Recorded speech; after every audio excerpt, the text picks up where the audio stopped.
नमस्कार दोस्तों, आज मैं आपको बताने वाला हूँ 2026 में घर बैठे मोबाइल से जाति प्रमाण पत्र कैसे बनाएं। तो चलिए मैं आपको वीडियो में बताता हूँ। उससे पहले मैं आपको बता दूँ कि जाति प्रमाण पत्र बनाने के लिए आपको क्या-क्या आवश्यकता पड़ेगी। दोस्तों मैं आपको बता दूँ, जाति प्रमाण पत्र बनाने के लिए इन दस्तावेजों का और इन्फॉर्मेशन का ज़रूरत पड़ेगा।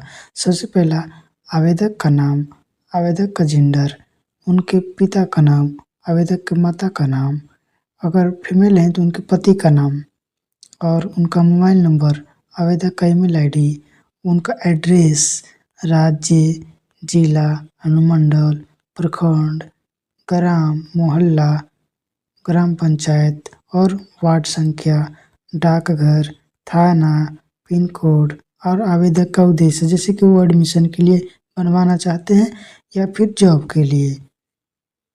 अब मैं आपको ले चलता हूँ वेबसाइट पे। सबसे पहले आपको कोई सा ब्राउज़र खोल लेना है अपने फ़ोन में।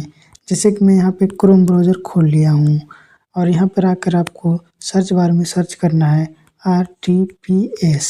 R को इंटर दबा देना है। जैसा कि आप देख रहे हैं इस प्रकार कुछ खुल के आ जाता है। सबसे पहले वेबसाइट लिखा हुआ RTPS2, आपको इसी वाले पेज पे क्लिक कर देना है। क्लिक करते ही आपको ऐसा इंटरफेस दिखेगा। सबसे आप इसको जूम कर सकते हैं। जूम करने के बाद आपको यहाँ दिखेगा ऑनलाइन आवेदन। ऑनलाइन आवेदन पर क्लिक करने के बाद आपको दिखेगा 3 ऑप्शन, लोक सेवाएं, अन्य सेवाएं, बाह्य सेवाएं। तो आपको लोक सेवाएं पर क्लिक कर देना है। लोक सेवाएं पर क्लिक करने के बाद आपको और भी इंफॉर्मेशन दिखेंगे, जैसे कि सामान्य प्रशासन विभाग, योजना विभाग, गृह विभाग। आपको सबसे ऊपर वाले सामान्य प्रशासन विभाग वाले पे क्लिक कर देना है। इस पर क्लिक करते ही आपको दिख जाएगा जातीय प्रमाण पत्र 2 नंबर पे। फर्स्ट नंबर पे आवासीय प्रमाण पत्र। आपको जातीय बनाना है तो जातीय प्रमाण पत्र पे क्लिक कर देना है। जैसे आप जातीय प्रमाण पत्र पे क्लिक करेंगे तो आपको फिर 3 ऑप्शन दिख जाएगा, अंचल स्तर पर, अनुमंडल स्तर पर, जिला स्तर पर। आपको जिस स्तर पे बनाना है वो सिलेक्ट कर लें। तो यहाँ पे मैं आपको अंचल स्तर पर बनाकर बताने वाला हूँ।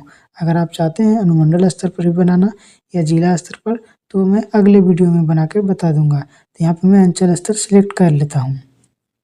जैसे ही आप अंचल स्तर पर क्लिक कर देते हैं तो आपको कुछ इस प्रकार इंटरफेस आ जाएगा। सबसे ऊपर में आप देख सकते हैं आवेदक का विवरण। आवेदक का विवरण के नीचे आप देख सकते हैं लिंग यानी जेंडर। आवेदक का जेंडर सिलेक्ट करना है। जैसे कि मैं यहाँ पे पुरुष सिलेक्ट कर लिया हूँ। अभिवादन, अगले नंबर पर देख सकते हैं अभिवादन, सैल्यूटेशन। तो आपको कोई अभिवादन नहीं, यही सिलेक्ट रहने देना है। उसके बाद नेम ऑफ एप्लीकेंट, एप्लीकेंट का नाम डाल देना है।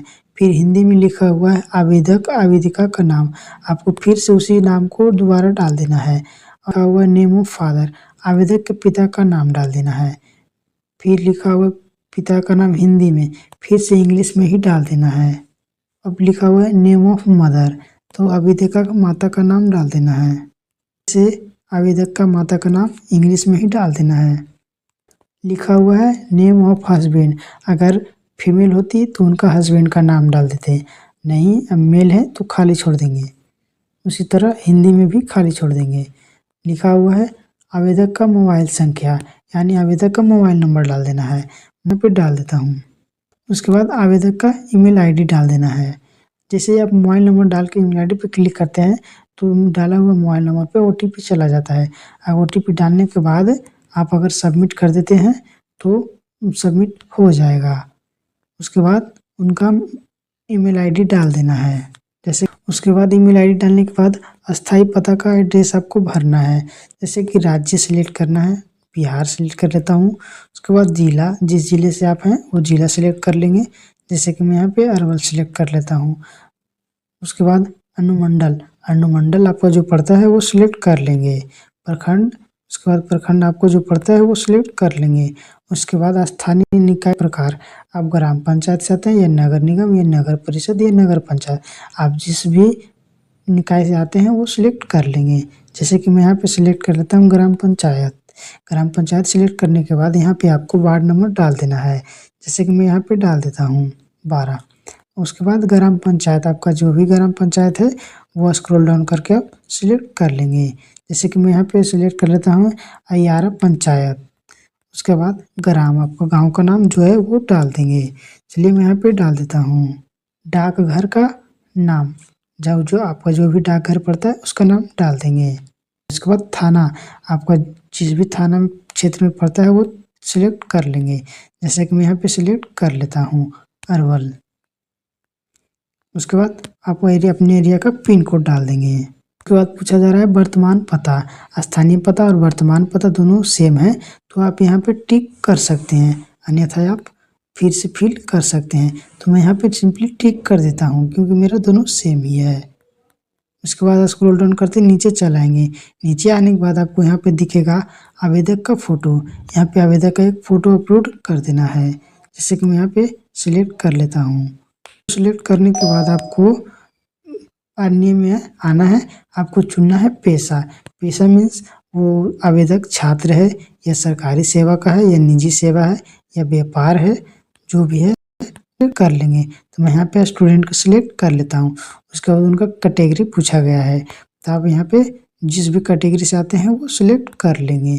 उसके बाद पूछा जाता है जाति। जाति आप स्क्रॉल डाउन करके जिस जाति से आते हैं वो सिलेक्ट कर लेंगे। सिलेक्ट कर लिया है। उसके बाद आपको स्क्रॉल डाउन करते आना है। नीचे सबसे नीचे आपको कैप्चा दिखेगा, वो कैप्चा फिल कर देना है। स्क्रॉल डाउन करते हुए प्रोसेस पे क्लिक कर देना है। उसके बाद ओके कर देना है। यहाँ पे बता रहा है you have entered wrong character. एक बार आपको यहाँ पे रिफ्रेश कर देना है, फिर से जो दिख रहा है उसे डाल देना है। प्रोसीड पर क्लिक कर देना है। प्रोसीड पर क्लिक करते ही आपके पास